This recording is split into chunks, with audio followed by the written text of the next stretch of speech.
Hi everyone, this is Roxas1359 doing post-commentary.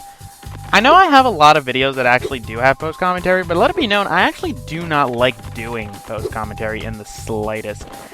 Anyway, welcome back to Let's Play Spyro Year the Dragon. This episode we're going to head through Lost Fleet, which, by possibly what I made the title of this video, you'll see that I do not like it. In this video, I actually sped up a lot of sequences. Be careful around these parts, little dragon. There be more ghosts in this here shipyard than I can shake me pick at. Darn shame, too, 'cause I was mighty close to finding me treasure. Treasure, you say? You pique Wario's interest. So, why is it that I'm doing post-commentary for this video, of all things? Well, the original commentary I had for this, too negative for me, I find. This video was actually recorded before I went on break, and the commentary I had for it just got too negative because at the time I was just really irritated, really stressed out, and really just frustrated. So I didn't want to have to deal with that, and so I told myself, okay, I'm going to do post-commentary. Lo and behold, this is the day before this episode's actually supposed to go up, and I still didn't do it because I also don't like the idea of having to do post-commentary, because it's not a lot of fun. So what was it that was originally part for the commentary? Well, for one, it was me constantly badgering on about, because trust me on this, see that water right there, how it's green? That's acid. You hit that, you burn. It hurts a lot. And guess what? There are a lot of gems in there. Rather annoying. But this video actually came out around the time when I recorded it was when Microsoft actually reversed their policy on the DRM. And one of my main things for that is, yes, you guys can get an Xbox One if you want, but please note this, and this is very important. Microsoft can actually re-implement the DRM at any time they choose, because actually it's a day one update that turns off the equipment that's in there. So the equipment's still there. They can turn it on at any time they choose to do so, which I wouldn't be surprised because, to give you a little perspective, does anyone remember when PS3 launched with Linux on it and how it was touted as being supported? What happened to Linux? Got updated out, and we don't have it ever since. So yeah, you just really have caution when it comes to all of these consoles, and I mean, really, you just need to be careful with these things when going into a new generation.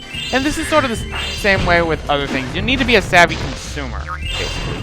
You need to research fully, and believe me, if anyone tells me that the Xbox One's PR team is actually good, you have no idea how PR works, because, my God, this has probably been this is worse than Coke.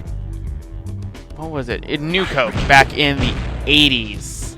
I wasn't alive for that, but I have seen the ads, and my mother recollects that actually very well. It was rather funny, but that's besides the point. So, well, the main mission for this one is we have to go and help Crazy Ed find his treasure, which is pretty easy. You just have to keep going over this way. However, this stage also includes more skateboarding. And it's not the last time in it. It actually, once we get to that part of the video, you'll actually see a lot of similarities between the racing in this game and what Insomniac used for the hoverboard races in the first Ratchet & Clank game. Actually, it's like to the letter exactly the same formula and everything that they did. Minus the dragon eggs, because there's no dragons in there, because we're in space! You know, space and everything. Alright, so now this is actually the end of the level to where we are at, so what you have to do is you have to go to the ship and you have to destroy everything. Believe me, I'm not gonna have fun with post-commentary. I've never had fun with it. So what was the other reason as to why I was upset? And this was more because of this, because the Nintendo Defense Force was on the prowl again, believe me. Basically, what is the Nintendo Defense Force? You know them if you're on The Escapist. Basically, what was that TV Tropes article called? I think it was called The Unwanted Champion or something. Basically, they're the type of people who believe Nintendo can do no wrong, that any wrong that they've ever done is just misunderstanding and people just don't understand them. And it's rather funny to see them make a mess of themselves, to be quite honest. This was me trying to shoot that goddamn bird. Believe me, the buzzards in this level were just annoying. I just honestly just said screw it later on, and I shoot them with another cannon. But the Nintendo Defense Force were on the problem whenever they're on there. Mainly it's their leader, who has a, I'm not going to use names, but he has a Calvin and Hobbes avatar. You know who he is if you're on the Escapist. He has made a name for himself with how he is. Rather annoying. So let's go and see Crazy Ed's treasure, shall we? Would you look at that? Some fool hid a dang gum egg in me treasure. Well, it's okay, Craig. You're not completely useless. A bit sleepy, but it's besides the point. And this was me trying to point out that there is nothing inside the treasure box. I mean, what could consist as treasure in this world where gems are literally littered on the floor? What is honestly considered treasure if a dragon egg is not considered a treasure, nor are the gems, because obviously Crazy Ed was not going out of his way to get the gems, because I'm kind of picking those up. But yes, now I found some people in the Nintendo Defense Force who are actually, you know, can come up with legitimate arguments and literally will not make a mess of themselves whenever the word Nintendo is uttered, but a lot of them, it's just rather funny to watch. I honestly just go into the threads. I comment on them sometimes, but I just go into some of the threads to see how they're going to make a mess of themselves next. It's rather entertaining, actually. Not as entertaining as it is for me to not be able to hit these goddamn buzzards. My god, this is why I describe this world, Lost Fleet in general, as tedious. I do not like Lost Fleet in the slightest. It's probably my least favorite level in this entire game, actually. In fact, I'm pretty positive this is my least favorite stage in the entire game. I've just never liked this level. It's been rather irritating, to be quite honest, especially with how often... I don't know why I didn't cut this out. I guess I just wanted to show you guys how laborious it is just to go after them. Now, okay, yes, what I ended up doing is I'm flying over here, and I think this is when I go. Yes, it is. Not. Yeah, this is the hard part about it. So, how have you guys been? I know a lot of you have been wondering what I've been doing over my break.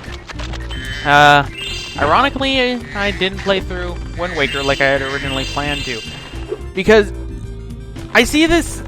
I remember...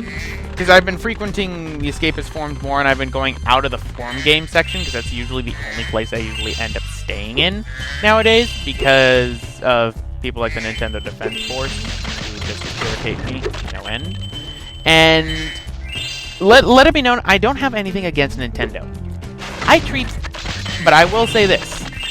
They've made mistakes, and they're too stubborn to fix those. And they've made stupid decisions. For example, I remember one article was posted, Shigeru Miyamoto actually said that they underestimated how much work actually goes into making something HD. And that's not an excuse. While I know Nintendo tries to distance themselves away from the competition, being Microsoft and Sony, not putting at least the tiniest bit of research into how actually HD, like all the work that goes into it, is not smart business at all, especially since HD's been out for quite a while now. So you need to learn. Now, if you go into that portal that was actually back there, we'd actually end up in a little skateboarding game, which is the race that I was talking about earlier in the episode. So I just wanted to make sure that I would go through everything. Believe it or not, I actually cut out most of the stuff that was in this episode. This video's total is like, what, 22 minutes or so?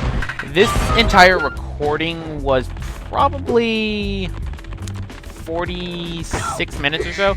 I find it sad that I remember that after 3 weeks. But I just remember because this video, I was just angry and just going off and off and off. And just to continue on the topic of stupid design choices that Nintendo has made, and this is me speeding up because this is just me going through everything. Once you go into the acid lake, I made sure to speed this up. Sorry, I wasn't paying attention. Anyway, go to the end there, and there's Chad. Chasing his little tail. Now I go back up because we gotta go and do the whole goddamn thing again because there's multiple pools of acid with different amounts of gems, which is hunky-dory good. But back on to another thing that Nintendo really, I'm surprised, I'm actually disappointed that they didn't do. They worked with Panasonic when making the Wii U optical disc. For those of you who don't know, Nintendo uses their own special type of discs for their consoles, as well as their own optical drive for it. The PS2, I believe, used a modified DVD player drive for it because there was plain DVDs that were used for the actual console, and the Xbox used DVD discs and CDs for theirs, but theirs was also a modified one. So modified ones are not really, not uncommon. However, Nintendo's optical drive is not the best optical drive. The reasoning for this is because the Nintendo optical drive can't hold as much and has to be modified a lot. For example, back when Nintendo first started using discs, they used those tiny little GameCube discs. Now, Nintendo believed that those discs would catch on because they were a lot easier to basically buy because they were a lot cheaper than the DVD discs because DVDs were still fairly new and Sony was using this. However, those little discs can't hold that much. They can only hold up to 1.4 gigabytes. That's why Square Enix didn't really develop that much on the GameCube.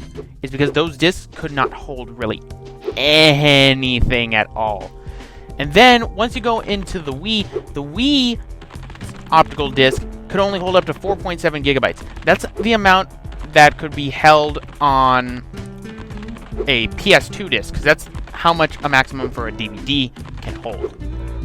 But now with the Wii U optical drive and the disc, they work with Panasonic and can hold up to 25 gigabytes. And unfortunately, that's still not enough because even the Xbox One and the PS4 are using dual-layer Blu-ray discs, and dual-layer discs will not work on the Wii U because the Wii U does not have a Blu-ray drive. That's why you cannot play DVDs or Blu-rays on it, despite it using Blu-ray discs. Care to chime in, Hunter? Spyro, you're just in time. A Rhinox skateboard gang has challenged us to a race. They said you're slower than a molten crater fire slug. I stuck up for you, though. I told them I've seen some pretty fast fire slugs. Really? I kill those things! So, are you ready to race these guys? They bet us an egg that you won't win. Really? They bet us an egg, huh? Or is it that you have the egg with you right now? Right on! You can use my special racing board. Every time you do a trick, it builds up turbocharge. You can use your turbos at any time by pressing the square button. Good luck! And I actually lost the first time when doing this, so it's going to cut. Sheesh. And that was me being snarky to him. And here's me speeding up the race because this race is tedious, just like the one in Blackwater City. And yes, it is exactly the same. You do tricks, you build up a turbo. It's like when you have the Zoomerator on your hoverboard after Blackwater City. So yeah, you can see where they got that inspiration for Ratchet & Clank. Actually, quite easily. When was this game released? In 2000, I believe? The game was released in 2000 and what? First Ratchet & Clank game was released in what, 2001? Yeah, I could see them using that design. It makes sense. But we're actually just close to being done with the race right now, actually. It's actually a lot of fun. And there is a skill point for doing this. I will get more into the whole skill point thing later on. But let's end the race in 3, 2, 1. Yes! You schooled them like a bunch of dizzy one-toed sand norks. Stop talking. Oh yeah, I guess we won this egg too. You probably had that egg with you, didn't you? I swear to God. Oliver, back me up on this. Please tell me he had you. Then again, I wouldn't be surprised. Now that the Rhinox are gone, do you want to try a real challenge? I know you're fast, but I bet you can't defeat all the crabs on the course and still beat me in a race. Want to give it a... Is it so bad that you have to handicap me so much? Anyway, more speeding up, but yes, destroy all the crabs, and then you also have to beat Hunter. I find it quite sad that basically Hunter has to handicap you because he's scared of losing. Seriously, Hunter. Come on. Man. But yes, this is tedious, and next up, I am not done, because you can notice that there are gems on the course. I still had to go and get those gems, and I left that in more speed up. Like I said, this video I sped up a lot because this world can be described in one word. Tedious. Sheesh, I can't believe you beat me. You must have been practicing the whole time I thought you were looking for eggs. Hey, speaking of which, one of those crabs was guarding this one. No, you probably just had it with you because you were too busy racing, trying to cheat and handicap me because you suck at racing, and I hate you, Hunter. So yes, I still have to go and get those gems, and that was me running into a wall because I'm cool. To get a skill point, I think you have to beat this in, like... you have to beat it pretty fast. I left this in at normal speed because I felt that people would want to see me actually getting the gems and me failing to get the one gem right there. That gem was the bane of my existence that I just missed, actually. I had to go back there multiple times. This is the only part of for right here that's sped up, but then there's also other parts that are also sped up, unfortunately. Because, as you guys know, we are at 17 minutes now, which means still have more. This is me getting that gem finally. I think that took me like another 10 minutes. And I went back to the ship because once you're on the top of the ship, right here, we're going to go to the last spot. You can glide over this way, and inside the shark's mouth, there's a gem and a portal. I don't know how I got hit there. And now comes probably one of the most annoying things ever. I hate this so much. So, it's going to speed up right now because, guess what? There are gems in here, all over the place. And, yes, there was a submarine there. Unfortunately, the submarine cannot pick up gems. So, yes, you do have to swim around. You do have to do this. I'm going to make sure that I don't speed up future episodes like this. But this episode, in general, just this world is just so tedious. It's annoying. It's really pointless. I don't like it when games do this, where they make it completely tedious when doing the same mundane things, especially in this case because the last 2 eggs that we have to get for this world, we have to destroy these submarines that you're seeing around. We have to do it twice. So, let's talk to Crazy Ed. Here waters used to be my favorite diving spot, but I can't get any loot with these subs patrolling around. Think you can pilot this here sub I bought for scrap? Oh boy. Alrighty then. Well, press the X button to speed on up. And when you get a sub in your sights, the torpedo will start to lock on. If you get a good lock on, fire away with the circle button. The lock-on can go burn in a fiery pit. Honestly, this mission right here is just annoying, especially with the lock-on. Because if it's ever so slightly, like even if it's a little bit, as you can see right there, it just disengages. It is so bad. This lock-on is terrible. But once you have them in your sight, hit the circle button, and boom. You can fire it normally, even without doing the lock-on, but you just end up missing a lot of the time, and believe me, you don't want to miss with these. These missions take forever, and we're not done with these. They show up, I believe, one more time, and a lot of the time you'll find that the missiles end up hitting the wall. This was where I was just, I think this was around like the 30-minute mark. I was just starting to get annoyed. And I think this was when I was doing the Nintendo Defense Force rants because they were annoying me, mainly because they were targeting me a lot, despite me actually, like, putting up some valid arguments. Like, I will say this, Nintendo does make new games. The problem is, they have a problem of slapping their mascots onto those. Imagine, but they do that to make sure that the game will sell because they fear that it won't sell unless it's, like, not a known franchise, which isn't really the case. Anyway, done with that. Well, I'll be darned. You got some mean sub-driving skills. Why don't you have this here egg as a reward? Why, thank you. Ethel. That's a weird name. What's with all the girl dragons having the weird names or guy-sounding names? Well, I hate to ask your help again, but there be even more subs that darn come out of nowheres. If you could blast them, I could use this acid lake as my swimming hole again. Why would you swim in an acid lake? So yes, this is the one that I ended up speeding up, but I actually ended up dying in this one, because believe it or not, they can shoot missiles at you too. Well, they drop mines. Now, I sped this one up because, by God, this one took forever. Like, it was a pain in the ass. And I'm just glad to be done with this world and not have to come back, to be quite honest. Ugh. Now, after this, I go and grab the gems. However, I missed 2 gems. So, it'll cut ahead to one last time to me finding those gems. But, oh my God, you have no idea how much of a pain this is. Look at this. This is not fun.